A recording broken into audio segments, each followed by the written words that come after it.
El programa de nuestra gente esta noche va a estar dedicado a todo un resumen de los programas que hemos hecho anteriormente. Antes que nada, y antes de ver esas imágenes, felicidades a todos ustedes que nos están viendo en compañía de sus amistades, de sus familiares, en compañía, como no, también de ese baifo, de esa patasada, de ese whisky, de ese roncito, de ese refresco, de esos polvorones. Les animamos para que entre sorbo y sorbo, entre cachito de pata y pata, pues que nos vean este resumen de esta miércoles, día de Nochebuena. La cosa que traigo aquí, traigo yuca, berenjenas y mazorcas de maíz. Traigo yuca, berenjenas y mazorcas de maíz. También llevo harina de maíz criolla. Harina de maíz criolla. Harina de maíz criolla. Harina de maíz criolla. Harina de maíz criolla. Estoy parado en la esquina. Harina de maíz criolla. No más que vendiendo harina. Harina de maíz criolla. Traigo yuca y zanahoria. Harina de maíz criolla. Harina de maíz criolla. Harina de maíz criolla. Estoy parado en la esquina. Harina de maíz criolla. En mi casa se cocina. Harina de maíz criolla. Que bueno, ya a usted hace los cabos de palillo, hace los cabos hierberos, los cabos para la manta, jardinera, la funda de los cuchillos. ¿Por qué, de dónde le nace a usted esto de ser artesano y dedicarse a estas cosas tan bonitas y tan nuestras? Esto me ha dedicado yo después de que yo me quedaba en barrio. Pues no tenía dónde ir. No sabía, no voy a la cantina porque no puedo. No salgo por ahí con todo lo que me gustaba las divisiones. Y entonces en vez me... No, yo hace ya como 21 años que no bebo. Nada. Y entonces en vez de la soledad que tenía, un hombre que transcurre mucho y no me canso de decirlo, empecé con esto a trabajar la verga, por ganarse un duro, la ilusión de estar entretenido y estar mejor, y empecé y fomentando, y la soledad para mí es una felicidad. Porque se ha encontrado con una profesión nueva que es la artesanía. Exactamente. Y me llevo una ilusión muy grande yo con esto, de estar allí. Yo no me canso de estar allí.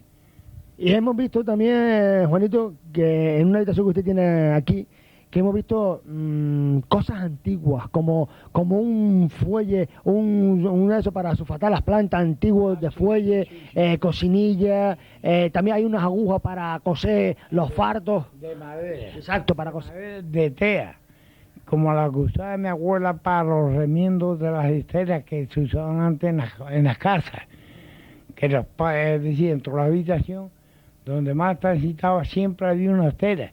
Y cuando se le iba a un punto de la estera, o cogía con una aguja de esa grande, de madera, de tea, pues cosía la estera y la dejaba nueva.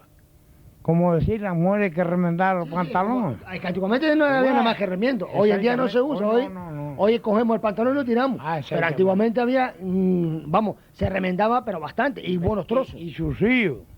Y surcillo, bueno, yo recuerdo a mi madre, y es mucho más nueva que usted, de estar surciendo pantalones y ropa y camisas nuestras, ¿no? Y antes, nada se ha gustado que se pasaban antes. ¿Y quién le dio todo eso que usted tiene guardado? Pues mira, siempre el amigo que venía le pedía esto, le pedía otro, unos tenía, otros no, y poco a poco y despacio, a base de años, ha juntado todos los viejos que tengo ahí. Yo tengo objetos de ahí que tienen, según cálculo de allá por la edad que ya han de muertos, más de 150 años. Que ya decía, ¿no? Sí, comprobado, eso no lo he dado cuenta. De viejos de aquí del pueblo.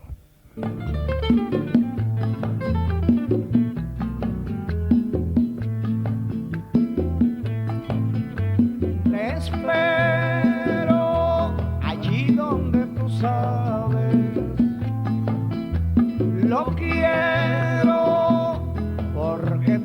tenemos que hablar.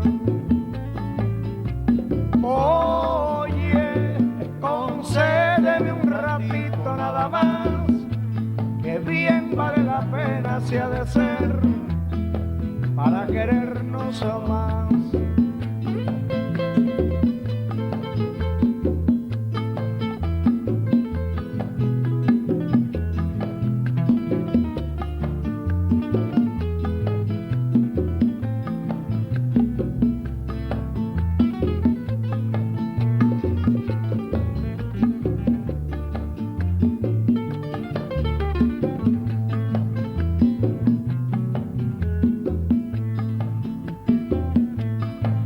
De empezar esta entrevista teníamos, digamos, una tertulia, ¿no?, para ir entrando en ambiente como ha sido de por sí esta barbería.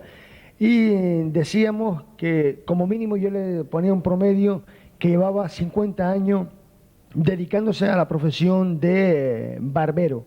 Y yo, mi pregunta es, ¿de dónde le viene a usted esta profesión de barbero? ¿Cómo empezó usted a ejercer en la barbería, a cortar pelo, a afeitar? Seguramente vendría a lo mejor de sus padres, su padre a lo mejor de su abuelo.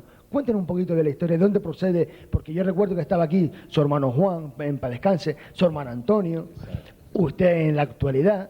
Entonces, 3 hermanos. ¿Cómo es posible que 3 hermanos barberos, de dónde procede esa afición a ejercer esta profesión? Bueno, yo creo realmente que antes, me parece a mí que si el padre era médico, procuraba que los hijos también estudiaran médico. Y si era labrador, casi todos los hijos eran labradores. Entonces, pues esto de barbero viene desde la época de mi abuelo, lo que yo conocí. De ahí para atrás no lo conocí, yo me acuerdo de mi abuelo, ya viejito, ¿no?, que era maestro Sebastián, muy conocido en el pueblo. Pues era como si dijéramos el médico local, porque el médico más cercano estaba en Telde. Y entonces él hacía cura y claro, entonces mi padre pues aprendió con él a hacer las curas, sacar las muelas, cortar el pelo. Y aparte de eso, después mi padre también aprendió carpintero, que todo este mobiliario que está aquí, todos los muebles estos, todo esto lo hizo él antes de casarse. Y ya después hasta la alcoba de mi casa lo hizo. Bien, entonces mi padre emigró a Cuba y trabajó, vino inútil de la pierna y siguió después en la barbería. Ya después compró todo esto, compró el terreno, edificó, que todo el mundo, los antiguos se acuerdan de él. Pero bien, hablando de la cosa esta de los barberos, como dije antes, en Agüime da la casualidad que todos los barberos eran todos familia.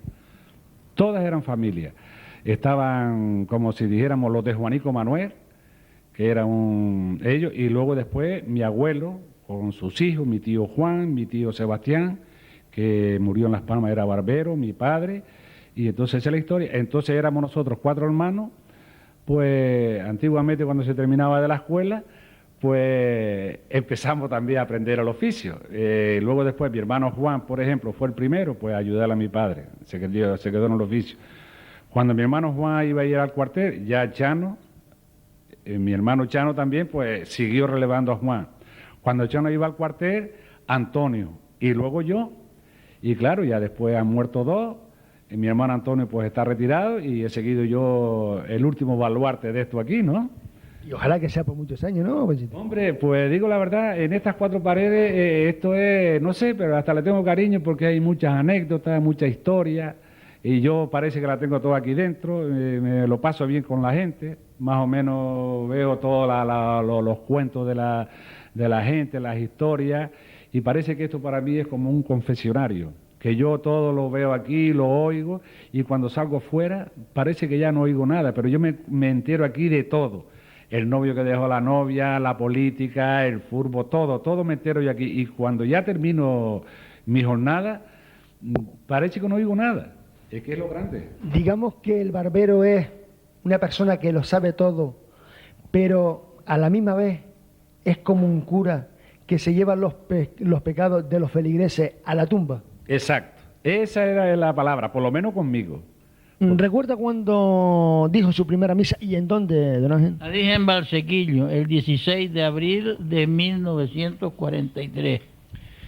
Seguramente en estos muchos años que lleva de sacerdote habrá pasado anécdotas seguramente en bodas, en bautizos. Yo creo que en prácticamente con tantos años que usted lleva de sacerdote, anécdota habrá en cantidad. Cuéntenos alguna de ellas, don Ángel. No me gusta contar las anécdotas que ha pasado, porque entre ellas podía contar una de una boda, pero no me atrevo a contarla. Hombre, usted, don Ángel, ha sido siempre, digamos, un hombre con mucha simpatía, digamos, un hombre gracioso, ¿no? Y, hombre, si no puede contar esa, alguna otra seguramente sí. Bueno, hay muchas que se pueden contar, pero no las tengo presentes en este momento. Porque si de bautizos hay muchas, de bodas hay muchas, y así, unas y otras. Pero no me gusta en esto porque se falta un poco la caridad, y en esto hay que tener un poco de cuidado. Agüime seguramente para usted ha significado mucho, al igual que el cruce de la parroquia, el cruce de Arinaga, al igual que también la parroquia de Hoya La Plata. Pero, ¿qué ha significado en este municipio para usted? Hombre, yo en Agüimera estoy muy agradecido con todos los feligreses de ahí, porque yo llegué en una época dificilísima y una época de que había acabado de marcharse los moros. Entonces, el Tábor en aquella época. Y entonces, pues, atravesé unos clases un poquillo difíciles, ¿verdad? Y cuando llegó al cruce de Arinaga, ¿cómo se encontró este término, este barrio? Hombre, en Arinaga había muy pocas casas también. Todavía estaban los hornos todavía en la misma Arinaga. Y en esto aquí en el barrio, pues mira, me encontraba 4 casas que eran la de Antonio Macía, o Mariquita Torres, como le decía, la de Los Ríos, y también estaba la de Gregorito, como le decían, el billetero. En este caso la de los Maciel, donde vive actualmente los Maciel. Y la otra, y el otro, donde vive actualmente, lo que está todo reformado. No es tiene una planta y una casita pequeñita. Ahora ya se ha reformado, se han puesto casas de 2 plantas o de 3 plantas, no sé de cuántas tendrá. En aquella época también todavía los Macías ya tenía la tiendita que tuvo en su época, don. Sí, la tienda, sí, la Mariquita Torres. Sí. La tiendita aquella pequeña. Y arriba Pancho, que ya murió, también se dedicaba a pelar a la gente por ahí, también tenía una tiendita pequeña. ¿Cómo nace la idea? Porque usted fue el promotor o el fundador de la parroquia de San José Obrero. ¿Cómo nace esa idea? ¿De dónde surge? Mira, esto surgió lo siguiente. Aquí se preparó un solar que lo preparó don José Cárdenas, hizo una capillita, una sacristía, que había 20 personas más o menos. Y viendo con la concurrencia y viendo el porvenir que esto tenía, pues entonces me decidí a hacer una iglesia que fuese bastante grande, sin ayuda, sin dinero, sin ayuda estatal, y de muchas personas que podían ayudar, pues no ayudaban. ¿A usted le ha gustado pedir a las instituciones o ha pedido por necesidad para terminar la iglesia? No, yo he pedido a las instituciones y he pedido a la gente para la iglesia, no para mí, sino únicamente para formar la iglesia, poder decir la Santa Misa y poder tener un pueblo como hoy lo tenemos. Yo soñaba con este pueblo. ¿Y qué le parece actualmente el Cruce Arinaga? Hombre, hoy tiene más gente que Agüime. Yo creo que el Cruce Arinaga, si es de la parroquia, no digo que tenga más gente que Agüime, pero le da una apretona al pueblo de Agüime. Digamos que en un barrio céntrico y que por ese centralismo que tiene, porque tenemos cerca la autopista, tenemos cerca lo que denominábamos la carretera vieja en la 6812 que va hacia vecindario, por tener eso quizás le dé más auge y haya resurgido y haya sido, que es más grande que lo que es Agüimes Casco. Sí, porque es un pueblo vivo, no es un pueblo de dormitorio, es un pueblo vivo, un pueblo de gente nueva que han venido de todos los sitios.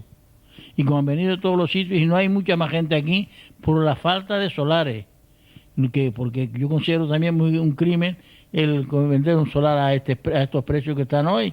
¿Qué pobre puede fabricar una casa? Sí, como mínimo 25 o 30 mil pesetas del metro. Sí, aquí han pedido hasta 35.000 pesetas del metro. Me parece no, y de 20.000 pesetas es una barbaridad, donde hay tanta tierra, ahí en esa montaña y todas estas tierras por ahí que no producen nada. Cederse a los pobres o formar un barrio para que los pobres puedan fabricar, darle facilidades para que hagan vivienda, porque aquí podía haber muchísima más gente que se están marchando a comprar para la barriada de Llobar, incluso para Arinaga y para otros sitios por falta de solares aquí.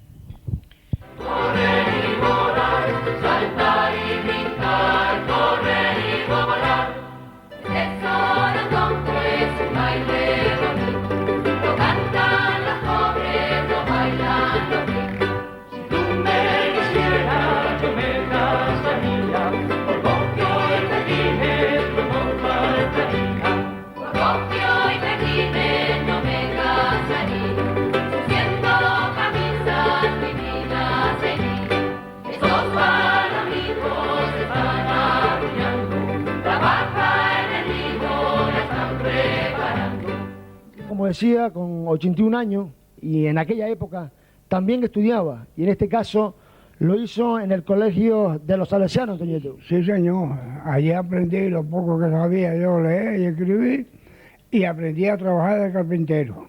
Lo mejor que tenía los Salesianos es que también le enseñaba a ejercer una profesión. Sí, sí, sí. En este caso usted es carpintería. Carpintería. Sí.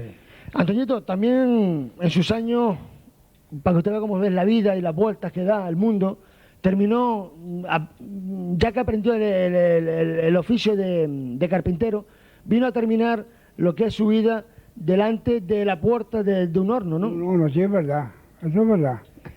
Cuando la cosa se puso seria fue cuando ya mi mujer tuvo 2 hijos y entonces ya no se podía hacer, trabajar en la carpintería y ayudar a la panadería, porque en ese entonces había que ir al molino, traer la harina o llevar trigo, traer la harina y costaba mucho trabajo. Y entonces dejé la carpintería en el colegio de La Salle, en aquel salón que iban a hacer del teatro. Sí. Poniendo los bastidores allí, dejé de trabajar en la carpintería y me fui a la panadería. ¿La harina el trigo que le llevaba al molino de Lolita arriba? No, ¿A qué molino lo llevaba? casi siempre lo llevaba al molino de Marta Anastasio Ah, que ibas a Tacito. y alguna vez al molino Ananía. Y eso era mucho trabajo, ¿no? Es mucho, la camisa, los hombros de la camisa mía estaban todos surcidos, todos, porque iba y venía, coño. ¿Al día cuántas veces iba y venía más o menos? ¿15 o 20 veces? El molino para llevar el trigo y traerlo. Bueno, yo no te puedo garantizar lo que era, pero era permanente, sobre todo si tenía que ir al molino de Ananía, eso me costaba una barbaridad, coño. Claro, porque es lejos. Claro. De aquí, de donde estamos sentados, que era exactamente donde se encontraba el horno, Sí, en aquella sí, época. sí. De aquí a arriba Ananía, como mínimo 2 kilómetros. Casi aproximadamente 2 kilómetros, sí. Y 2 kilómetros de vuelta. Y de vuelta, ¿sí? Si tenía la molienda atendía, si no tenía que ir a volver otra vez. ¿Cómo recuerda, Antoñito, usted en aquella época? Porque le decimos a todos los espectadores que la panadería duró 36 años. Y claro, ¿cómo se recuerda usted que entre masijo y masijo, cómo eran esos amasijos antiguamente? Bueno, antes lo primero que hacíamos era comprar el trigo, comprábamos el trigo. Muchas veces había que lavarlo y luego secarlo para después llevarlo al molino, un trabajo enorme. Y otras veces no, otras veces venía el trigo limpio, lo hacíamos, lo mondábamos y también tenía como llevarlo al molino. Y después iba a buscarlo, si estaba molido, bien, y si no teníamos que volver otra vez a buscarlo. Mucho trabajo, mucha fatiga. ¿Y de qué hablaba en esas noches largas, de frío, de calor? ¿De qué se hablaba? ¿Se recuerda? Hablaba, porque yo me supongo que en aquella época, pues poquitas cosas a lo mejor podían hablar, o cantar, o yo qué sé, cualquier cosa. Yo por lo pronto puedo decir, no podía dialogar con nadie. Pasaba la primera noche muy poquitas veces y después a las 9 de la noche tenía que estar acostado, porque a la 1 o 1:30 tenía que estar levantado otra vez. Para volver a empezar el masijo, ¿no? Empezar a trabajar. ¿Quién participaba en su panadería, Antoñito? ¿Quién era la gente que trabajaba con usted? ¿O que le ayudaba a hacer el pan? Mira, estuvimos muchos años, mi mujer y yo, y mi suegra que también me ayudaba. Pero después más tarde tuve un amigo, muy buen compañero, Antonio, a ver, ¿cómo se llama? Antonio Armas Rodríguez. Caballero. Antonio Armas Caballero, sí. Vecino suyo aquí debajo. Sí, sí. Aquí a 20 Muy metros. buen hombre y muy buen amigo. Yo le daba, toda la semana le daba un poquillo, ¿no? Lo que se podía. Lo que se podía en aquella época. En aquel entonces. Y él llegaba a las 3:30, a las 4, y se estaba hasta las 6, que era cuando tenía que ir a trabajar. Ah, que después de ayudarle a usted, Sí, cogía sí. el bolso, porque en aquella época era el El de bolso, bolso, y sí, se iba- marchaba a trabajar. Sí, señor.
Yo soy nacido en Cuba de padre cubano Y su madre de Agüime. y yo fui español el año 1942, que me Que que se- juré la bandera aquí aquí en en el España. juzgado de Telde, en vez del cuartel. Y después, Felito, no tenía edad. después de mayor, a lo mejor una vez ya retirado, no ha pensado de darse un saltito a lo que es su tierra. No, nunca No la ha llamado. no me ha llamado eso. Y le gustaría ir visitarla. A mi edad tampoco. Ya, su Ya edad no no. tengo ilusión para... ¿Tiene familia allá aún en Yo Cuba? creo que no. Yo creo que yo tenía, pero yo creo que a mí me dijeron que ya casi habían muerto, habían mudado, que no se sabía de ellos. Pero eran poca gente. Era poco. Porque usted vino, Era un sobrino de mi padre, nada más. usted vino en ese año 1933 junto con su familia y aparte prácticamente toda, con primos, tíos todo, y demás, ¿no? Sí, todo. Con toda su familia después se instalaron Sí. en Agüime, Aquí aunque en había... Agüime. aunque- Porque salieron de aquí de Agüime y volvieron a Agüime. Aparte del oficio que usted ha tenido, que es el de auxiliar de farmacia, ¿qué otro oficio ha tenido, si ha tenido alguno, o qué ha querido ser usted y que no ha podido ser? Yo no he tenido nunca Otro oficio sino el de farmacia. de farmacia.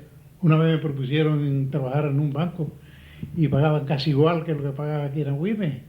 Digo, ¿qué va? No, solamente el coche se lleva la mitad del sueldo. El coche que había que ir todos los días, pero no tenía probabilidades de vivir en Las Palmas. Y había que trasladarse, y además en aquella época... Y en aquella época que ganaba una porquería, pues menos. Los previsores del porvenir. Una cosa- De los previsores del porvenir. Una cosa que siempre le he visto yo a Felito, y como mucha gente, le habrá visto usted, ha sido esa simpatía. La risa, Esa ¿no? risa, ¿no? Además, Sí. es una risa contagiosa. Sí. Una risa que contagia a los demás, ¿no? Y entonces, no sé, ¿de dónde, si sabe, ¿no? ¿De dónde le procede a usted esa risa? Porque siempre haga viento, frío, calor, lluvia, tormenta, siempre está Felito con la risa en la boca.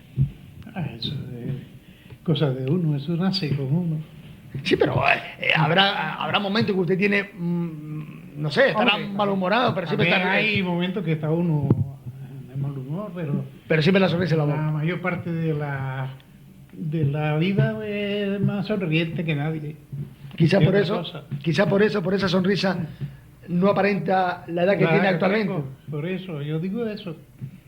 que tiene un espíritu joven. Sí, Puede ser que sea por eso. puede ser que sea por eso. Pues si no, yo hubiera estado todo achucharreado como es. Que tiene mi edad y están más fastidiados que yo. Por aquella época, por el año 45, porque usted empezó de auxiliar de farmacia en el año 45, ¿qué día, Felito, recuerda? El 15 de enero. Es decir, que hace dentro de un mes y medio, cumpleaños de haber empezado a trabajar en farmacia, ¿no? Sí. ¿A cuántos farmacéuticos conoció usted por aquella época? No, yo conocí nada más que a don Antonio Artiles, y después a don José. A don José Apolinar. Apolinar. Y anteriormente a don Antonio Artiles había una farmacia en la UIME. La que compró don Antonio Artiles, que era de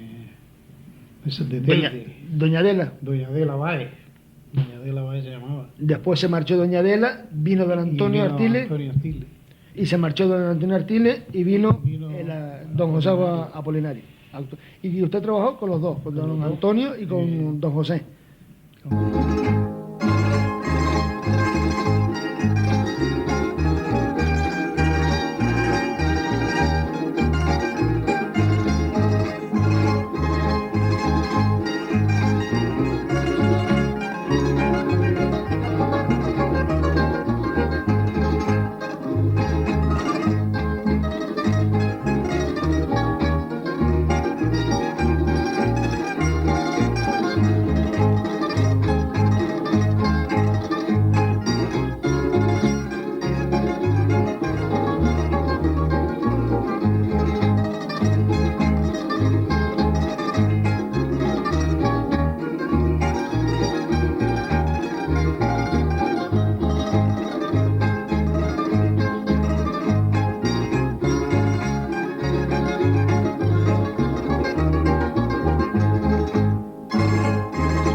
Consistía en que era el mes entero, en mayo, a la Virgen del Rosario. Entonces era una novena, pero había enramadas el jueves, sábado y domingo, y le pertenecía a cada calle una enramada. Es decir, que las de la calle tenían que salir a pedir por su calle nada más, no podían irse para otra zona. Lo que recaudaban, compraban flores y velas para llevarla a hacer la enramada. Entonces hacían la enramada lo mejor que podía. Y luego por la noche se sentaban detrás en el cancel, en una bandeja que se ponía. Todo el que entraba a la iglesia iba poniendo dinero y el que salía pues también lo ponía. Cuando terminaba la novena, que cantaban en el coro el Euterita, el Sochantre y un grupo de personas de Agüime, cantaban la letanía muy bonita que ya no se canta, entonces recogían el dinero y se lo llevaban al cura dentro. Las personas nombraban ángeles para hacer versos, que casi siempre yo también los decía, casi todos los domingos. Y era ver quién mejor hacía la enramada, era lo más bonito. Pero a don Francisco Quintana se le hacía todos los años una enramada y se sentaba él atrás con la señora. Y la bandeja que más dinero tenía era la de don Francisco. Además traían camiones con todo el personal y se llenaba la plaza de camiones y la iglesia llena de público, con todas las trabajadoras. ¿Y eso era para las enramadas? Era para la enramada de mayo, ¿no? Sí, el dinero era todo para la iglesia. Pero después de ese dinero, Eugenia, ¿se volvió otra vez para comprar flores, velas, además, o eso solo era para los gastos que tenía la iglesia? Se compraban las menos flores que pudiera. Ajá. Para que quedara el dinero para la iglesia. Para la iglesia, no para los gastos de la iglesia. Sí. Caso, ¿no? Luego vinieron las fiestas de Navidad, sí, donde se decían versos, yo siempre decía versos también, vestidas de pastora. Y el público le gustaba tanto que llegaban todos al altar, la iglesia era en tapas, hasta la calle, era muy bonita esa. Y los reyes, el día de Reyes, pues desde las 11, de que yo me acuerde, hicimos 2 obras buenas, que ensayábamos allá en mi casa desde las 10 de la noche ensayando hasta las 4, que era la misa de los Reyes Magos. Pues eran mujeres vestidas de los Reyes Magos, con los séquitos, pastoras. Iba un montón de gente, acudía un montón, y entonces en una obra que se hizo yo era el ángel y Fefita Romero era la niña y Nena Suárez era la que encargaba de llevar la carta al buzón para que los reyes le trajeran regalos. Y todo eso era ensayado por don José Cárdenas, ¿sabe? Ya. Pues eso era interesante, nada más, para que se cree tal como usted lo cuenta, y haciéndose uno un poco la imagen esa, retrocediendo hacia atrás.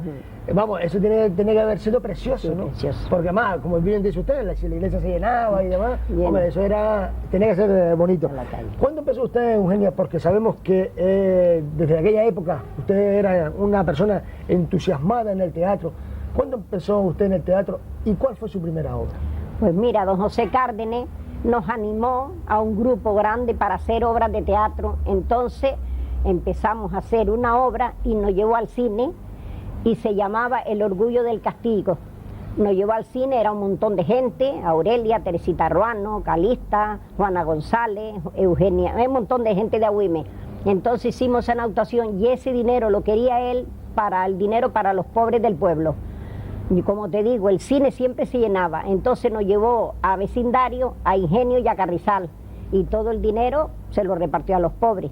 Luego seguimos haciendo otra obra que se llamaba Santa Teresa de Jesús. Yo era Santa Teresa, como tú estás viendo, siempre me metía en todo. Y Juana González era el diablo, era una obra muy bonita. Te digo que el cine se llenaba y las taquillas abarrotadas y el público en cola a ver cómo podían entrar. Luego hicimos otra obra de Orlando que se llamaba El Barbero de Temisa. Trabajaba allí un montón de gente también del pueblo. Luego hicimos otra de Orlando que se llamaba Lo que apellidan es amor. También trabajamos un montón de gente. Orlando bailaba con Juanita Bordón unas cosas mexicanas. Francisco Olivares bailaba con Aurelia, Muñequita Linda, eran canciones antiguas. Manolo Jiménez, vestido de negro, vestido de blanco, todo tiznado de negro, bailaba el manicero. Y nosotras, un grupo de gente vestidas todas de negro, también cantando el manicero junto con él. Es decir, que era, ya te digo, que a todo el mundo le gustaban las obras de teatro. Todo eso lo queríamos para comprar un manto crema que le compramos a la Virgen, un manto azul, la corona del niño, la corona de la Virgen y un sol. Todo eso porque lo tenía antiguo, estropeado y no había.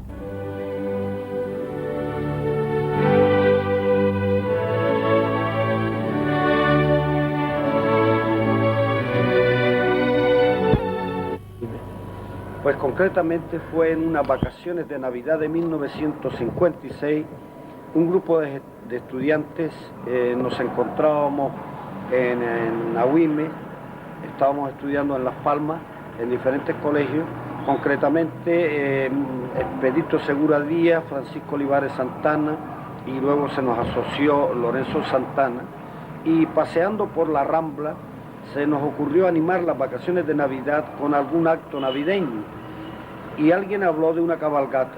Entonces yo insinué la posibilidad de hacer un diálogo navideño que recorriera las calles con la cabalgata de Reyes. Se aceptó la idea y en unos 12 días escribí los versos, improvisados por supuesto, elegimos el personal de los Reyes, los pastores, nos fuimos al Colegio La Salle, que nos acogió muy bien el hermano Lorenzo, que era entonces el director, y un hermano muy entusiasta, que era el hermano Francisco, y allí empezamos a ensayar, y con toda la premura del tiempo que supone, esto sería sobre el 22 de diciembre, ya el día 5 sacábamos por vez primera, el día 5 de 1956, la primera cabalgata de Reyes, con el título de Hacia Belén. Ni que decir tiene que contamos con el apoyo de la juventud del pueblo, que en principio fue escasamente los que interpretaban los papeles de pastores, de reyes, de rey Herodes, que lo hizo Santiago Martín, y por supuesto no salían mujeres porque siendo en un colegio religioso no se permitía actuar grupos mixtos. Y lo importante es que ya esa vez salimos con nuestros camellos, nuestros trajes, que eran corchas, las capas de los reyes, coronas de cartón, espadas de madera, pero fue algo delicioso que prendó en el pueblo de tal manera que aún continúa celebrándose ya con el esplendor magno con que puede verse en este año. No se han cansado mis pies, Señor. La estrella me habló sin deslumbrarme. No me extraña de que estés en un portal, porque sé de tu sabiduría eterna. Conoces la vida porque la viste, y sabrás mucho de los desengaños. Te traigo oro, Señor, el símbolo de las espigas maduras, pero no quiero deslumbrarte con este oro que te ofrezco como a rey, porque los reyes, Señor, pero en fin, Los ancianos necesitamos caudillos como los jóvenes con tensión. Tú los comprendes y te imagino gozoso sobre el trono de Sidón.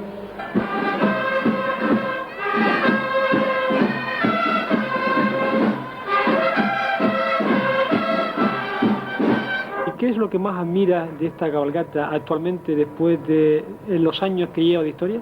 Pues precisamente habría que decir que su continuidad, la colaboración general del pueblo y esa entrega total, porque Agüime no es una escenificación teatral simplemente, sino que es la participación total de una gente que se compenetra de tal manera con los personajes que hacen de Agüime que en esta época sea un verdadero pueblo de Belén. Hacer ese especial a ese personaje de Orlando Hernández Martín, hombre de Agüime, gran canario, amante de su tierra, con gran vocación literaria, lo que le llevó a cultivar intensamente tanto el teatro como la poesía y la novela, siendo Catalina Parr una de sus novelas más representativas que tenía Orlando. Muchas de sus obras teatrales fue vista por el escritor Antonio Gala, entre otras muchas personalidades. Orlando llevaba una tarea intensa en el periodismo, tanto de prensa como de radio. Nos deja también sus Desirés Canarios, obras sin estrenar. Hombre que recibió varios premios literarios, pero se nos fue de puntilla, sin alardear, entre el 2 y el 3 de mayo. Cosa curiosa, entre la independencia y el Día de la Santa Cruz. Como si no importara mucho su pérdida, pero creo que esa es una gran equivocación que tenemos, o los que quieran pensar. Aquí yo vine para los Prietos. Para los Prietos. ¿Por qué se vino para abajo? Porque yo todo el tiempo que estuve allá arriba siempre estaba con vacas, cuidando vacas en fincas. Yeah. Y después no llovía, me costó que vender y marcharme para abajo. Un año llovió poco, la mantuve entre la maceta y lo poco que dio el campo. Al segundo año no llovió nada, a los Prietos vine a tener, vendí todo. Vacas, perros, jurones, escopetas y todo vendí. ¿Y qué era suyo? ¿Era suyo aquella de arriba? ¿La finca era suya, no? No, la finca era ajena. Son fincas grandes ajenas de Antonio Macías. ¿Y usted que estaba de media entonces? De media. Ah. Yo tengo también terrenos allá arriba, ¿verdad? Abandonados allí. Ya. Yo tengo ya terrenos abandonados. ¿Y entonces era de media y usted también pagaba el personal o cobraba algo? No, pagábamos todos los dos. Personal y los gastos los pagábamos todos los dos. Y entonces un año no llovió, vendió todo y se vino para allá los Prietos. Sí. ¿Y aquí va quiso plantar tomatero, Antonito?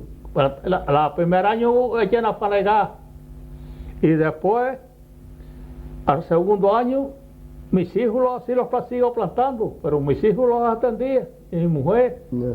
Yo me marché frente a la finca de Don José Gil. ¿Sus hijos eran todos nacieron todos en Barsequillo? Todos nacieron en Barsequillo.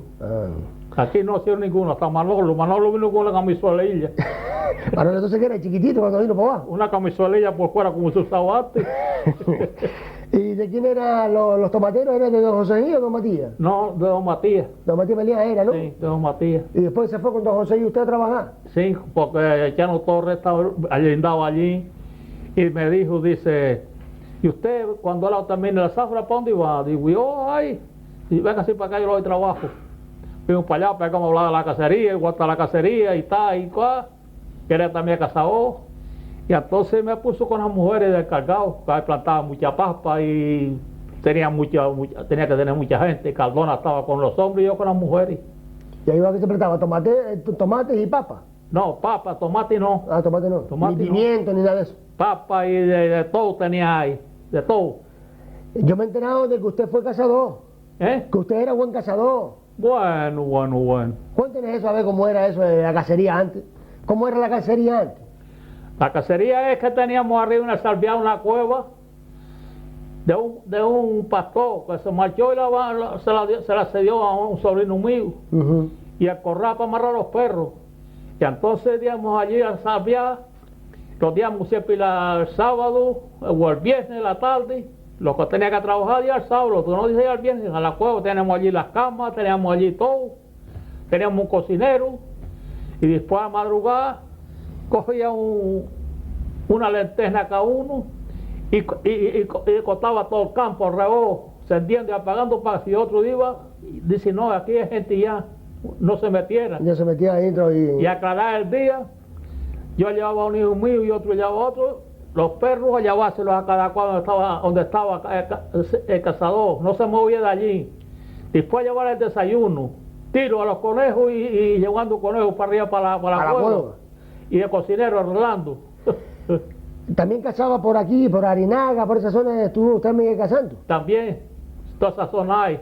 Pero ahí había militares antes, ¿no? Que había militares antes ahí en la montaña de Arinaga. Eso lo casé yo, ahí me dieron permiso para cazar. ¿Y cómo que le dieron permiso para cazar? ¿Cómo fue eso? Porque yo se casaba fuera de la zona militar. La zona militar no se metía nadie. Y después, yo y un hijo mío estábamos cazando allí, fuera de la zona militar, y estaba arriba el sargento y un viejito y un muchacho. El muchacho era novio de la hija del sargento. Vino los viejos por allí para abajo y llegó donde estaba yo, me dio los buenos días, dice, cazando. Dice, vamos para arriba para... Le digo, no, para arriba no es la zona militar. Dice, no, el sargento lo mandó a buscar. Le dije a mi hijo, amarra los perros, los llevo amarrados y me lo arriba, le di las buenas horas. Dice el sargento, yo lo mandé a buscar para allá en la mano aquí. Digo, hombre, yo como zona militar, verdaderamente no quisiera meterme aquí. Dice, pues este casado, como ya en la mano hay. Pues yo estaba lleno con esto. Llegamos al tiro con ellos y él tenía una escopetilla. Y fue atrás había otras moradas, cuando echamos allí nos dábamos a matar con eso. Y pues esa gente mandó abajo, a hacer abajo un tenderete, que había allí 10 o 12 soldados. Y entonces cuando terminamos de comer y beber una copa, dice el sargento, bueno, vamos a repartir esta cacería de qué para que se la lleve usted la mitad, nosotros llevamos la otra mitad, y no, se la lleva usted y toda. Que yo estoy a coger unos cuantos esta tarde. Dice, le cabo, tome nota a este hombre y que venga a cazar aquí todo lo que quiera, pero que no entre más nadie. Él puede venir a la hora que quiera. Yo si vengo algún día a la semana lo mando a buscar para cazar juntos. ¿Y fue más veces después a cazar allá abajo? ¿Fue más veces? Cada rato, cabello quería ir. Los días de cacería. Y conejo para arriba. Y conejo para arriba. Y si él venía algún día, pues me mandaba a buscar ella en la cacería y le llevaba para allá los cuantos conejos. En Valsequillo se usa mucho lo que es el rancho de ánima. Sí, hombre. Explíquenos, Toñito, ¿qué es lo que es eso, el rancho de ánima? El rancho de ánima es que le ofrecía la cena, la gente de antes le ofrecía cena, al rancho de ánima le daba de cenar, y después a tocar y a cantar. Echaba uno adelante, cantando su modo de ellos, y pues los demás atrás. Cantando también. Un tal Fermín que está por ahí abajo, ese chavo también cantaba adelante.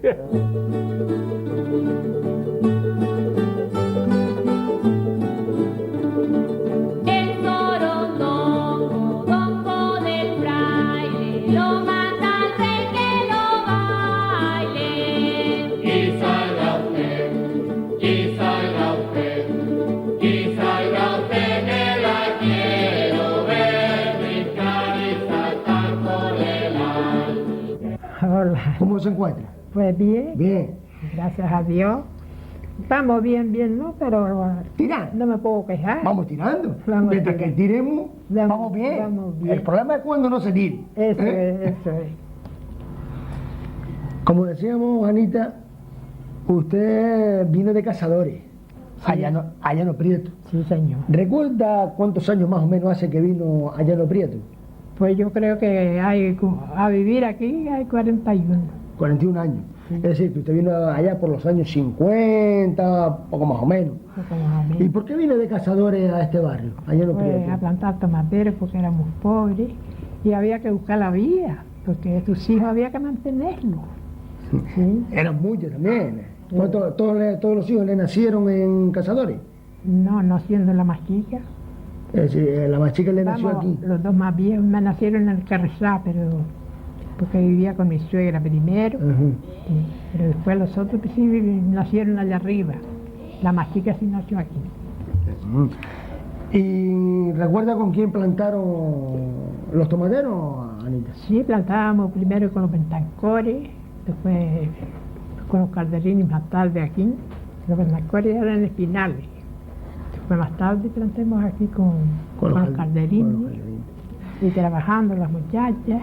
Es decir, cuando usted dice la muchacha es sus hijas. Mis hijas. Sus hijas.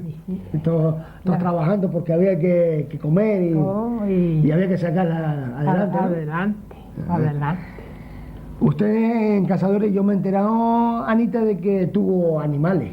¿Se recuerda de eso? Tenía una vientita vaca y unas cabritas para ir escapando.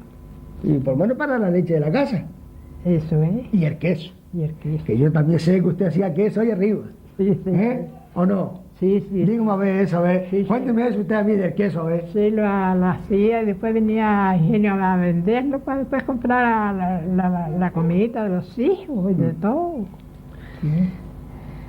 Usted, como decíamos al principio, tiene 83 años, ¿no, Anita? Sí, señor. Bueno, habrá pasado con muchos trabajos, muchas cosas. Trabajitos, sí. ¿Y qué recuerda usted de su niñez? Si recuerda algo. De mi niñez poco, porque en verdad recuerdo desde que era pequeñita.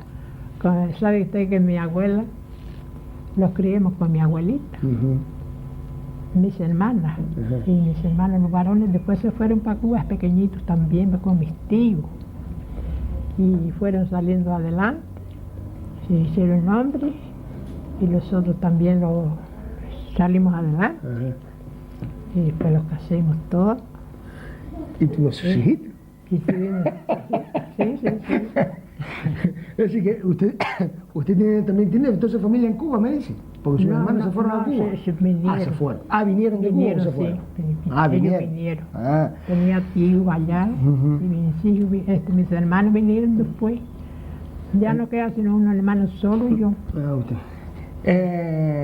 Cuando comenzó la guerra, Anita, ¿ya usted estaba casada? Sí, tenía la niña y después iba a tener la otra después, que él era allá, nació la otra. Es decir, que su marido se fue a la guerra, la dejó con su hija y embarazada de otra. Sí, me quedé con mi suegra y allí nació la otra niña, después tenía dos. ¿Y estuvo mucho tiempo su marido en la guerra? Pues casi 2 años por ahí, estuve allá. Vamos a la guerra, sí. Y después de la guerra vino lo que nosotros no, lo que hubo en aquella época eran las cartillas. Después más tarde pensaron las cartillas porque principiaron las necesidades y le costó que poner la gente cartillas porque se iban a matar unos a otros. Claro, porque no había. No había y claro, y esa cartilla de racionamiento era para ir a la tienda, ¿no? Sí, le daba, sacarle... a uno le daba lo que le pertenecía y iban a escapar. Por ejemplo, el millo, porque seguramente usted iba a la tienda a coger millo, ¿no? A comprar millo. Millo y azúcar y aceite y todas las cositas que necesita un hogar. Y después el millo lo tostaba, Anita. Sí, había que tostarlo y llevarlo, lo tostábamos en el molino, allí había para eso, y lo molíamos para después de llevarlo para los hogares. Como decía al principio, usted nació en San Bartolomé de Tirajana. Servidor, sí, nací en San Bartolomé de Tirajana y me casé, por ejemplo, en Tejeda, en Ajucá de Tejeda, con la señora. El mismo año que me casé, pues me vine para el sur y aquí estoy. Y de eso hace ya como 47 años. Sí, 47 años, así que nosotros bajemos aquí debajo. Y me vine motivo a eso, de que yo trabajaba en pinales. El pinal, lo que hacía los guardias era trabajando, tenía sus ollitas para hacer un carbón. Y entonces para ganarse un duro, ganarse 2 duros. Llegaba el guardia, pues le quemaba las ollas, ya tenía usted toda la semana que ir para su casa, descalzo, desnudo y muerto de hambre. Entonces me dispuse a venirme para sur, entonces llegó el encargado de don Matías y estaba buscando mujeres, buscando hombres para trabajar, albaceros para la finca. Y entonces pues me vine para abajo con él y seguí buscándole personal. ¿Y de qué trabajó con don Matías, Lelito? De toda clase de trabajo. Trabajé en el almacén, trabajé después en el camión, trabajé después más tarde, cuando se terminaba el empaquetado, los íbamos a trabajar la tierra. Y de toda clase de trabajo, y si yo haré con toros, yo hice todo lo que había que hacer. ¿Y siempre estuvo trabajando con don Matías Meliá o tuvo más patrones? No, el primero que yo trabajé fue con don Matías Meliá hasta que él se arruinó. Y cuando él hizo así, se arruinó, don Juan Calderín levantó la subasta aquella y siguió con las tierras. Entonces yo me pasé con don Juan Calderín. Estuve con don Juan Calderín hasta que él también se arruinó. Llevaba yo la salada siempre. Sí. Pues entonces, ¿qué pasa? Se queda Mr. Pichi, levanta la hipoteca de toda aquella finca, se quedó Mr. Pichi y me fui yo de guardián con Mr. Pichi. Entonces me pusieron allí de guardián. Cuando se arruinó Mr. Pichi me pasé con don José Valerón y allí me retiré. Mire que usted tuvo mala suerte, ¿eh? Bueno, mala en el sentido de que cada patrón pues se le arruinaba, ¿no? Mala, y era claro, no era porque los trabajadores no dejaban de trabajar, que le sacaban el cuero a uno. Noche y día, venga, noche y día. Lo que pasa es que iba, por ejemplo, uno como don Matías mismo, un cuñado lo mandó a defender la fruta, por ejemplo, en el Londres.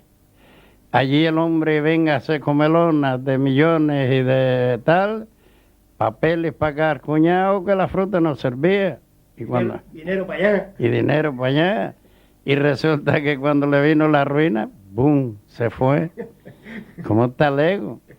Y claro, ya después yo me pasé con don José Valerón, y allí me retiré con don José Valerón. ¿Lelito? También trabajé en todo lo que me araba, iba a las puntillas a arar, buscándole personal, buscándole albarcero. Y de esa forma yo trabajé allá hasta que me retiré con él. Trabajé 20 y pico de años con él. ¿Qué se encontró cuando usted vino de Ayacata a Llano Prieto? ¿Qué se encontró usted en Llano Prieto? Pues yo me encontré en Llano Prieto una cosa, que había un montón de viento, que cada vez que me echaban a manar varas al hombro me llevaban volteando, porque resulta que yo no estaba acostumbrado a aquello. Y entonces, claro, cuando yo llegué aquí, dice Macario, que ya murió, el encargado, mírale, lo va a que día cargar un viaje de caña arriba en la finca para pasarla para tal sitio, estaba en el camión.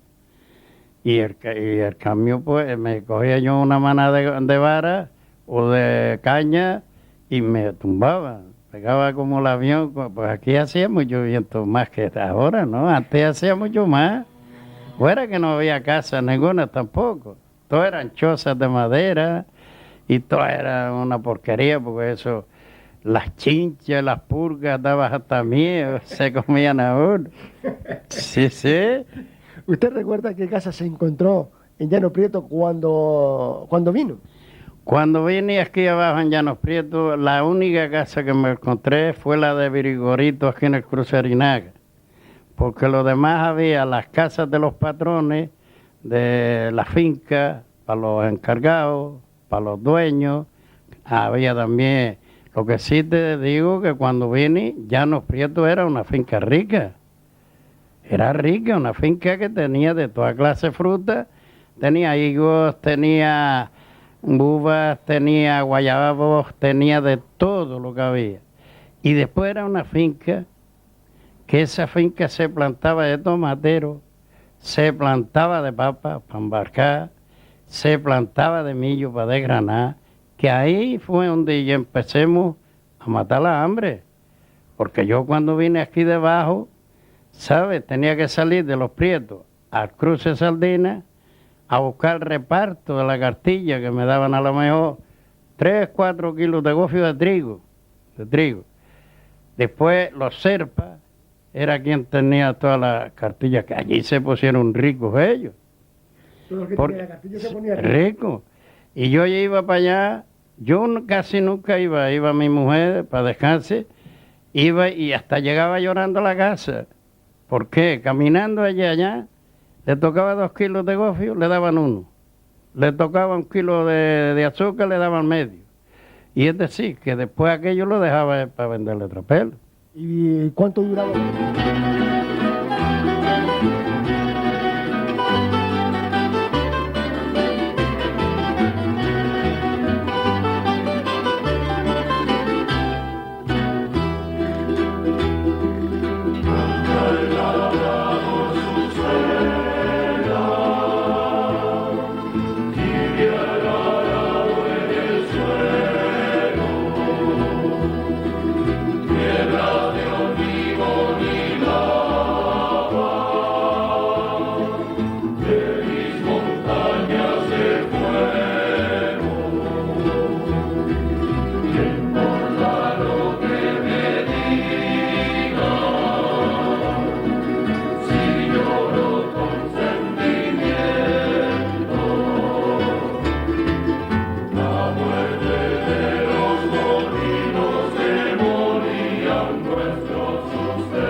Pues esta finca se la compré yo en un papel privado, Juan Tejera.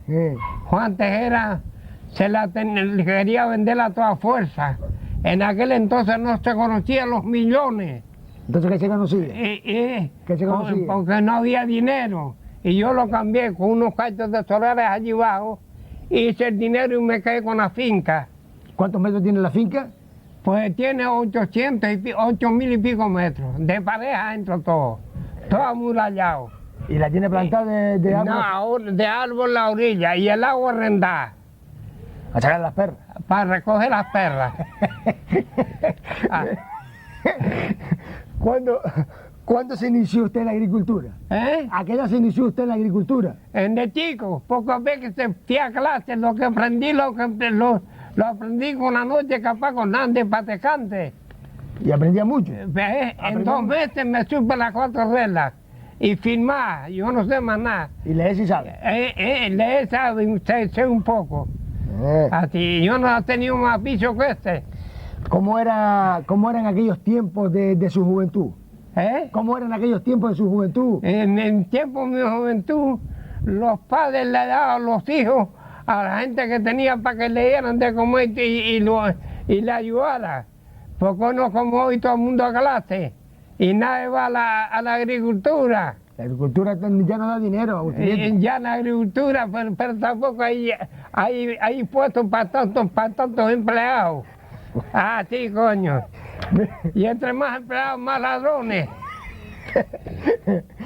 ¿Usted fue a la guerra? Que no te he dicho, yo no he ido a la guerra, me sacaron por 3.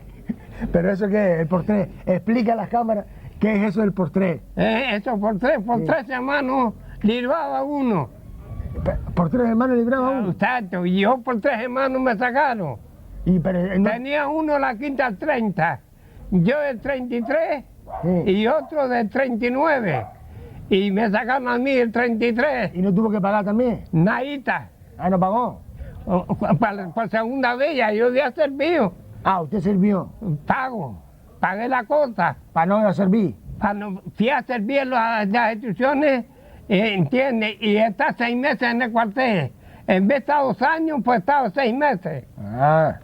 Eso ha sido la cosa mía. ¿Y cómo eran los tiempos antes de la guerra? ¿Cómo eran los tiempos? Trabajaba todo el mundo y todo el mundo se quedaba donde quiera.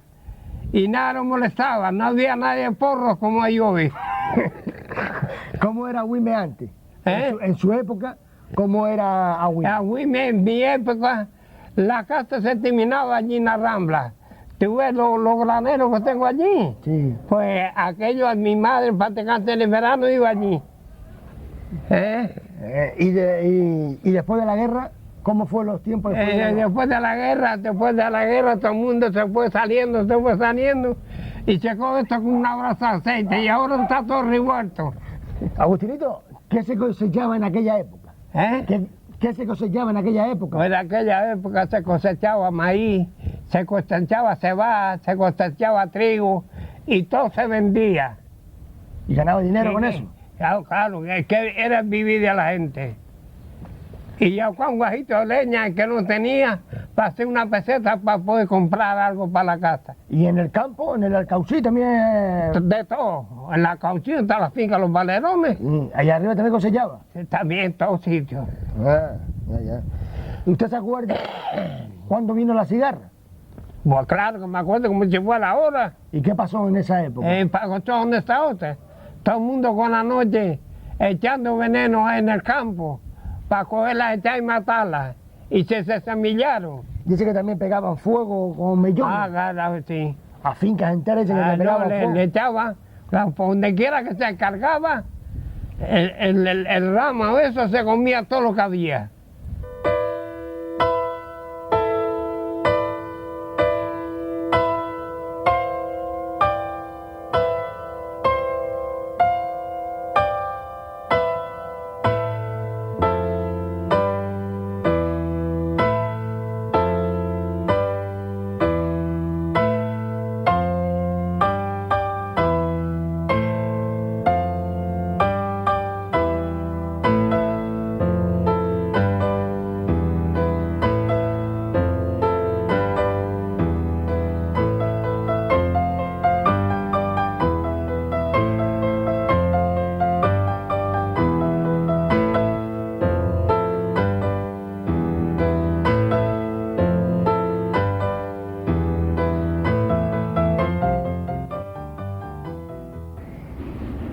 Como bien decía, usted nació en Las Palmas. Sí, señor. ¿Cuánto tiempo hace que vino a Güemes? Pues creo que alrededor de unos 40 años.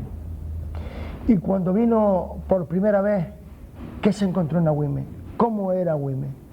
Hombre, Agüime era medio desierto, porque todo el ejido aquel por ahí, por las casas baratas, aquello estaba todo vacío, toda la parte de arriba, Plaza Mercado, todo aquello estaba vacío.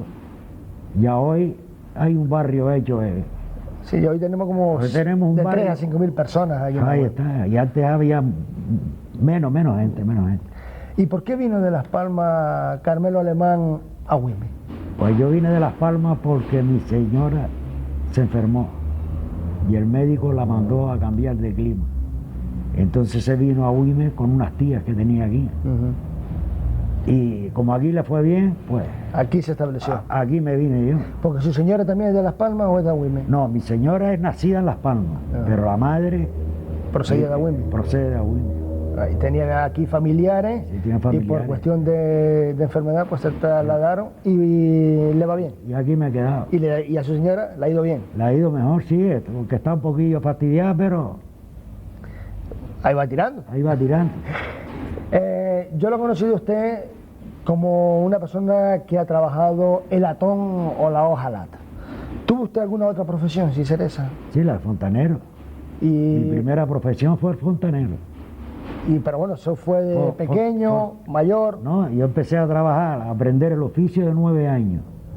En el taller que me enseñaron a mí trabajábamos la fontanería de día y la hojalatería de noche. Estábamos hasta las 10, las 11 de la noche trabajando.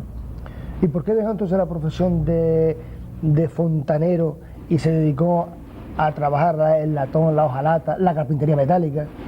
Hombre, la hojalata la trabajaba por hobby, haciendo faroles, además que me hacía falta porque había que criar los hijos. Así estuve trabajando también en Carconde y después por las noches me dedicaba en mi misma casa a hacer faroles. Que son los faroles que hemos visto al principio de esto, ¿no? Tengo entendido que para hacer esos faroles pues le lleva mucho tiempo. ¿Qué tiempo necesita usted para hacer un farol? Hombre, para hacer un farol normalito se echa unos medio día de trabajo. Y también me he enterado que para hacer esos faroles, Carmelito, hay que tener mucha paciencia. Sí, hay que estar relajado y con mucha paciencia, porque si no, no salen derechos. ¿Es usted un hombre con mucha paciencia? Cuando me pongo a hacer los faroles, sí, soy nervioso, pero cuando me pongo delante de un farol a hacerlo, me quedo suavecito. Digamos que usted trabajando la hojalata se relaja. Me relajo, sí, me relajo. Con la hojalata me relajo. En personas que hemos hablado por ahí, ya no solo las que hemos entrevistado, sino las mismas personas que nos encontramos en cualquier calle, en cualquier plaza y demás, hemos entablado ciertas conversaciones y hay personas de su edad y un poco mayor que me dicen que el trabajo, pues que le estimulaba, que le gustaba trabajar, que estaban deseando llegar al día siguiente para volver al tajo y empezar a trabajar. ¿Es su caso? No, a mí me pasa igual.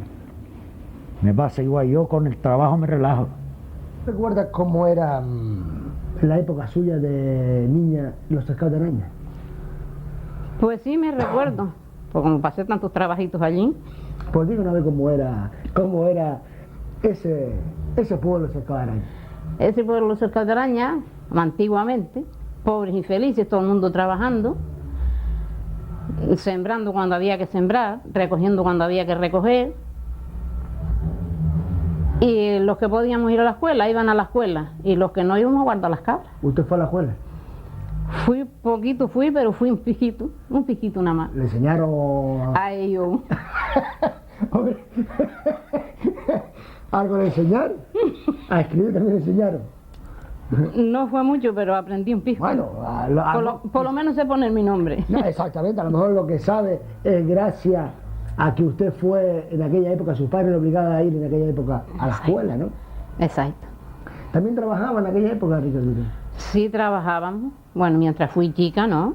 Pero ya desde que ya pude, con un cesto en las manos, ir a recoger almendras y trabajar a jornal, sí, a coger hierba, a recoger sementeras y ayudar a mis padres en los labores después. Allí recogíamos la sementera, la trillábamos, la dentábamos y recogíamos el grano para la casa y la paja para los animales al pajar. Usted ha dicho dos cosas que quizás las personas que nos están viendo, personas a lo mejor como a su edad sí saben lo que es, pero quizás a lo mejor personas más jóvenes pues no sepan lo que es. ¿Qué es la sementera? La sementera es que cuando llovía sembrábamos, cogían el trigo, la cebada, centeno, en fin, todo lo que había que sembrar, y se tiraban la tierra bien regado, y entonces con una yunta se araba y se tapaba, o con un sacho se tapaba. Y después salía el fruto. Y entonces sale esa sementera. Eso es la sementera. Es decir, sale sale el trigo y la cebada y todo lo que se ha sembrado en el suelo. Ya. Y a su es decir, que como se siembra es lo que se llama sementera. Exacto, lo que se siembra es la sementera. Y después la recogemos, que es vamos a recoger la sementera, que ya está en perfección para recogerla. Y también dijo otra cosa, trillar.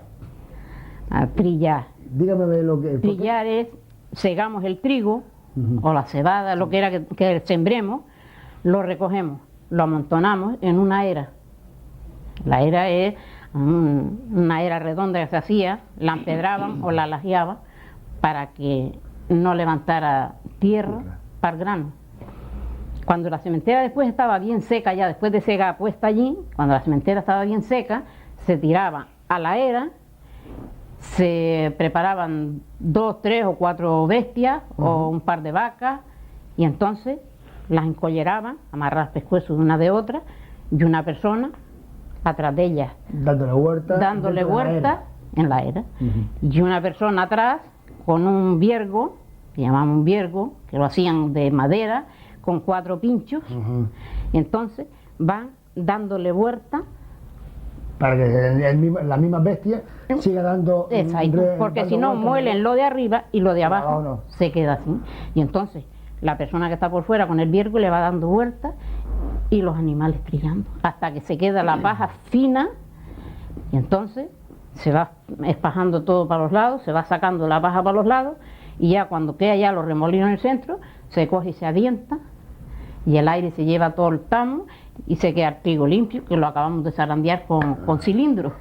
Y después esos frutos, es decir, ese trigo, ese centeno, esa cebada, esa almendra que usted también recogía, ¿para qué servía? ¿La vendía o la dejaban en sus casas?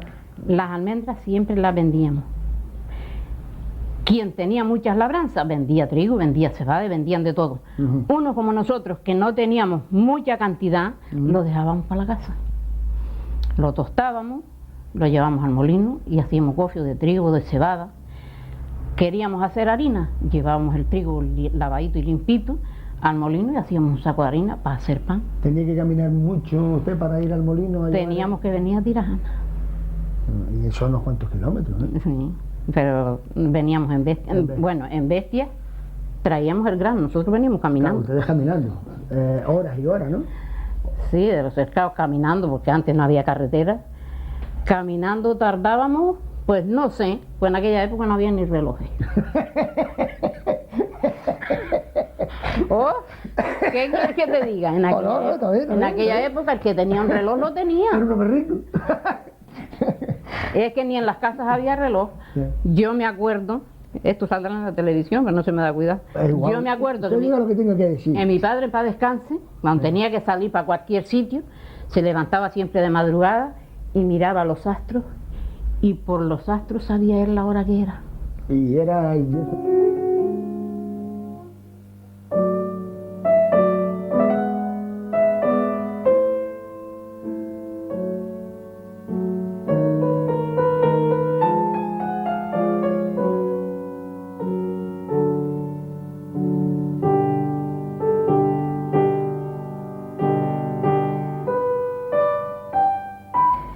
¿Cómo le gustaría a don Joaquín que le llamase? ¿Maestro o profesor? A mí me gusta, me ha gustado, me gusta y me gustará siempre, aunque soy profesor de educación básica jubilado y estuve en activo como profesor de educación básica jubilado. A mí lo que me ha gustado, me gusta y me gustará siempre es ser maestro. Por razón, el por qué.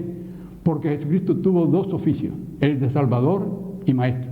Y Jesucristo es Dios, y Dios es increado. Y Él ha sido el que ha creado después todas las cosas que existen. Y que si estas cosas existen, siguen en vida, es porque Él las tiene conservadas. Porque con solo apartar su mirada a la creación vuelve otra vez a la nada y se queda el sol. O sea, se queda Dios nada más. Entonces, porque aunque Jesucristo es Dios en cuanto a su persona, en cuanto a su naturaleza, es divina y humana. O sea que es Dios por un lado y hombre por otro. Ahora, en cuanto a hombre, no tiene nada de Dios, puesto que comía, dormía, fue cargado con la cruz, fue crucificado, etc. Y en cuanto a hombre es Dios. ¿Por qué? No tiene nada de Dios y es Dios, porque Dios todo lo puede. Para Dios no hay nada imposible. Y como hombre sería, es maestro. Como hombre, Dios es maestro. Jesucristo tenía dos oficios. El de Salvador y el de Maestro. Salvador, porque vino precisamente para redimirnos a todos, para salvarnos a todos, ¿no? Porque si no, nosotros no hubiéramos tenido nunca perdón de Dios, de Jesucristo no haberse ofrecido. ¿Por qué? Porque el ofendido era un ser infinito que es Dios, y nosotros somos seres finitos, y lo finito no puede pagar lo infinito. Entonces, el hombre, desde Adán y Eva hasta el último que naciera, haciendo todo lo que hubiera querido hacer de sacrificio, no podía nunca pagar a Dios. Entonces tuvo el mismo Dios que hacerse hombre sin dejar de ser Dios para pagar a Dios por nosotros. Y entonces, como Él es maestro, a mí me gusta imitarle en todo. Y como en eso de maestro, pues maestro, también imitándole. ¿A qué edad terminó don Joaquín Romero su carrera de profesor, de maestro, perdón? Yo terminé la carrera de maestro, que entonces era maestro de verdad, y no profesor, porque ya le diré el porqué. Maestro yo lo terminé a los 20 años, y estuvimos de maestro durante un número determinado de años, hasta que, queriéndose aumentar los sueldos de los maestros, entonces el ministro hizo que nosotros pasáramos a ser profesores de educación general básica, porque era más categoría que la maestra.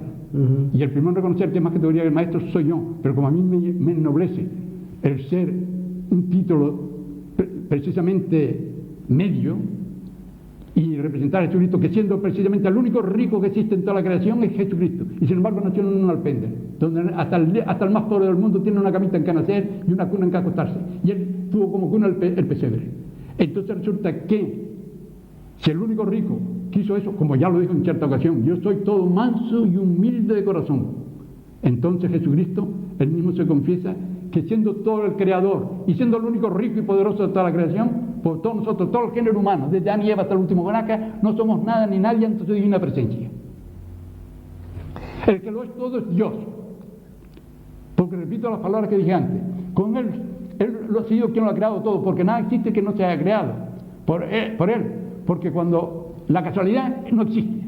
No, desde luego. La casualidad no existe. Y eso, por ejemplo, si nosotros somos seres inteligentes y no nos damos la vida a nosotros mismos, que nos damos de nuestros padres, pero ni nuestros padres nos dan la vida a nosotros, que por eso Jesucristo dijo: Padre nuestro estás en los cielos, o sea que no tenemos más Padre que Padre Dios. Y el ejemplo lo tenemos, que nuestros padres con nuestras madres han hecho el amor cada vez que han querido y nunca han quedado preñadas nuestras madres, sino cuando Dios le ha concedido el hijo, o la hija, lo que sea. Muy buena. ¿Cuándo vino usted a Llano Prieto y por qué? En el año 1932. ¿Alguna vez sus padres le dijo el motivo de por qué se trasladaron del Valle de los Nueve a Llano Prieto? Hombre, el motivo que no había medios allá arriba, sino trabajo, lo que se ganaba era poco, y entonces vinimos allá a Tomatero. ¿Toda la vida estuvieron echando tomateros? Estuvimos echando tomateros casi toda la vida.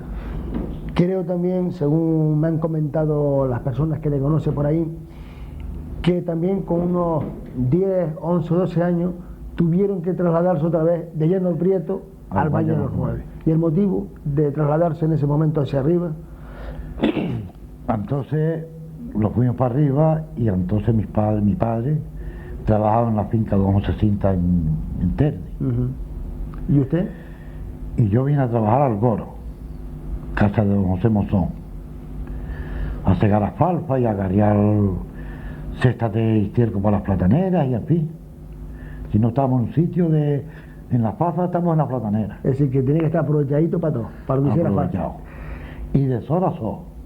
Eso de sol a sol es que desde que saliera el sol hasta que se oscurecía. Hasta que se ponía. En aquellos entonces todavía era que no había las 8 horas. Y vamos, del Valle de los Nueve abajo al Goro, el trayecto es un trayecto largo. ¿Cómo venía usted? ¿Venía en algún transporte, en bestia o era caminando? Caminando, que me levantaba a las 4 de la mañana. Y entonces veníamos caminando al Goro. En el parque de Telde esperábamos algún transportillo a ver si podíamos engancharnos en un camión para abajo. Pero después teníamos que salir corriendo para llegar a las 7 al Goro. Y empezamos a trabajar a las 7 de la mañana. A las 7 a la salida sol. ¿Y el regreso? Igual. El regreso era sol puesto, con un cestito en las manos y salíamos caminando al valle, llegamos arriba ya de noche. Cestito que se le preparaba a su madre para que era la comida en aquella época. En aquella época era un talegito con un poco gofio, un casco de cebolla, un plátano y un higo pasado. ¿Y el higo pasado qué era? ¿Para pasarlo con el gofio? ¿Qué? Con la peña. Sin cabo no aquello. Y me sabía más aquella peña en aquel entonces que hoy aquí un potaje. En aquella época también me supongo yo que también se usaría los potajes, ¿no? Sí, no se usaba los potajes. Después sí, cenaba con la noche allá arriba. Y yo me desayunaba cuando salía a las 4 de la mañana. ¿Y qué? Del valle. Una tacita de leche, a lo mejor si tenía animales. Una polla de leche con gofio. Porque su padre tenía animales. Claro, tenía cabritas. Tenía unas cabritas y con esas cabritas, pues también, hombre, a lo mejor las cabritas también pues hacían un piquito queso y... Pero fíjese, de las 4 de la mañana que me desayunaba hasta las 12.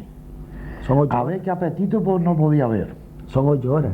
El gofio, ¿qué pasa? Que el gofio de antes era más fuerte, mataba más el hambre que el gofio de hoy en día. Porque hoy también se come la gente a las 7, a las 8 de la mañana una taza de leche y gofio, y a las 12 a la 1 pues está almorzando tranquilamente. Sí, yo me desayunaba a las 4 de la mañana.